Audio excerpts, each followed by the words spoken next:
SS news सां गॾु मां हिराबाज़ी सभ खां पहिरियां हलंदासीं इलाक़ाई ख़बरुनि जी तरफ़। भील बिरादरी पारां नौजवान के मक़ामी वडेरे पारां अगवा कराइण ख़िलाफ़ हैदराबाद प्रेस क्लब साम्हूं एहतजाजी मुज़ाहिरो कयो वियो। मुज़ाहिरे में औरतुनि, मर्दनि, ॿारनि जो वॾो अंग शामिल हो। मुज़ाहिरो कंदे रामचंद भील जे वालिद पप्पू भील ऐं ॿियनि चयो त संदसि पुटु रामचंद खे मक़ामी वडेरे ऐं पीटीआई हैदराबाद डिवीज़न जे सदर ख़ाविंद बख़्श जहेजे, सुहेल जहेजे, साकिब शेख ऐं ॿियनि नामालूम माण्हुनि हथियारनि जे ज़ोर ते अगवा करे गुम करे छॾियो आहे।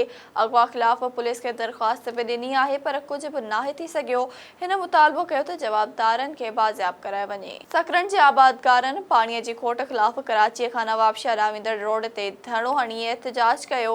एहतजाज जी अॻवानी कंदे शहबाज शाख ऐं दलील देरो शाख जे आबादकारनि सुभान अली मक्सी, लाहौती मक्सी, रमज़ान ख़ासकेली, सालिह ख़ासकेली, अली गुल, नूर हसन खोसो, मोहम्मद जुमन जोखियो, हसन बिरोही ऐं शौकत मल्हा चयो त आपाशी अमलदार हथरादू शाख बंदि करे गॾी रिश्वत एवज़ पाणी मुंड वारनि ज़मींदारनि खे विकिरो करे रहिया आहिनि, जॾहिं त असां पुछड़े जे आबादकारनि जो फसल सुकी तबाह थी वियो आहे, जंहिंसां मजमूई तौरु सभिनी ज़मींदारनि खे करोड़े रुपयनि जो नुक़सान थी रहियो आहे। हिननि बिलावल भुट्टो समेत पार्टीअ जी आला क़यादत खां मुतालबो कयो त पाणीअ जी रसद खे यकीनी बणायो वञे।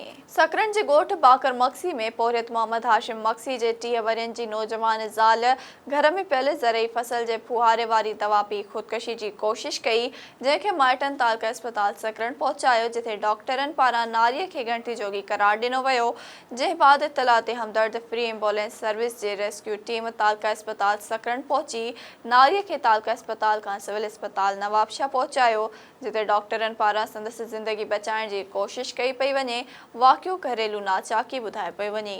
मीरपुर माथलो जे रिवासी शौकत अली वल्द सुल्तान अहमद पोज़दार पंहिंजी घरवारी किरण नवाज़ धीअ ज़फ़र अली जाखराणीअ सां गॾु सकरन प्रेस क्लब में प्रेस कॉन्फ्रेंस कंदे चयो आहे त असां हालाकोट में पंहिंजी पसंद सां शादी कई आहे। पसंद जी शादी कंदड़ किरण नवाज़ चाकराणी चयो त मूंखे न कंहिं वरगलायो आहे ऐं न ई कंहिं लालच ॾिनी आहे।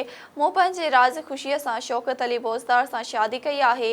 हिन चयो त मुंहिंजा माइट ग़रीब नवाज़, इरफान, सुधीर, फयाज़ चाकराणी ऐं ॿिया ग़ुलाम यासीन मलिक, मुनीर अहमद शर ऐं ज़हूर अहमद शर असांखे धमकियूं ॾेई रहिया आहिनि। असांखे इन्हनि मां जान जो ख़तरो आहे, असांखे तहफ़ुज़ फ़राहम कयो वञे। शिदातपुर लॻ ॻोठ मांझी खान चांडियो मां 4 साल अॻु मुबैना अगवा थियल नारी बाज़ियाब थी घर पहुची वई, जॾहिं त बाज़ियाब थियल नारीअ जे निकाह मथां निकाह जो इंकशाफ थियो आहे। ॻोठ मांझी खान चांडियो मां 22 सालनि जी साजिदा ज़ाल आरिफ खे जवाबदारनि पारां 4 साल अॻु में मुबैना तौरु संदसि खीर पियाक धीअ महक समेत अगवा करे विया हुआ, जंहिंखे अदालती हुकुम ते बाज़ियाब करायो वियो।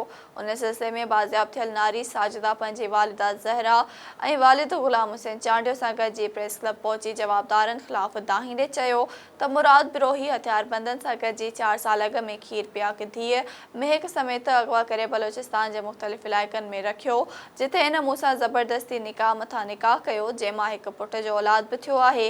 हिन ॿुधायो त जवाबदार उन अरसे दौरान गैर मर्दनि खे वठी अची मूंखे नशो ॾेई मूंसां ज़्यादती कराईंदो रहियो। हिन चयो त मूंखे अगवा करे ज़्यादती कंदड़नि ख़िलाफ़ कार्रवाई करे मूंसां इंसाफ़ कयो वञे। फ़कीराबाद लॻ वॾा भट्टी में चोरी वाक़े जे मुतासिर पौरियत ख़ैर मोहम्मद भट्टी प्रेस कॉन्फ्रेंस कंदे इंसाफ़ जी घुर कई आहे। फ़कीराबाद प्रेस क्लब में प्रेस कॉन्फ्रेंस कंदे पौरियत ख़ैर मोहम्मद चयो त घर जी तामीर लाइ इंश्योरेंस वारनि खां वरितल 77,000, नंढड़नि जे लाइ ठहिरायल 60,000 रक़म जा सोना वाला ऐं 2 नायाब नसल जा तितर चोरी करे विया आहिनि।